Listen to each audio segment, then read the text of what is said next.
The question over here is the electronic configuration of three elements A, B and C are given below. The bond between B and C will be ionic covalent hydrogen coordinate. ठीक है. So for this particular question, what do you have in your mind? The electronic configuration of three elements A, B and C are given below. The bond between B and C will be.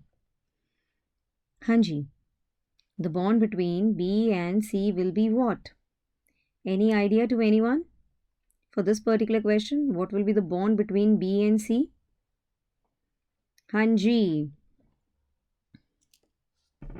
Tell me. यहाँ पर देखेंगे कि अगर मैं boron को देखती हूँ, boron के वैलेंस शेल में we are having 5 electrons in valence shell. ठीक है. And it requires 3 more electrons. It requires 3 electrons to attain stable configuration. To attain stable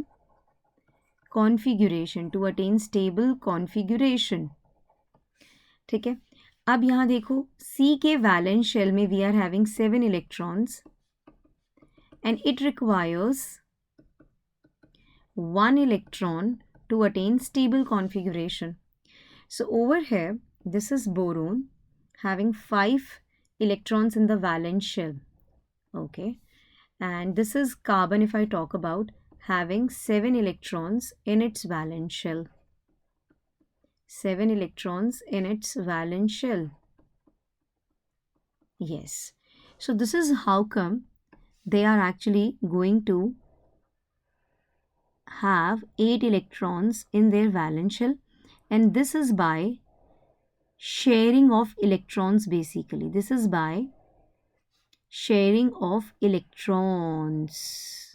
So जब हम electrons को share करते हैं तो bond कौन सा बनता है? Covalent bond. Covalent bond is a bond formed by mutual sharing of electrons basically. Fine. So this is not ionic bond. Coordinate bond में भी क्या होता है? एक देने वाला होता है और एक लेने वाला होता है. This is how coordinate bond is formed basically. यहाँ पर म्यूचुअल शेयरिंग ऑफ इलेक्ट्रॉन्स हो रहा है. Option 2 is the right answer to the question.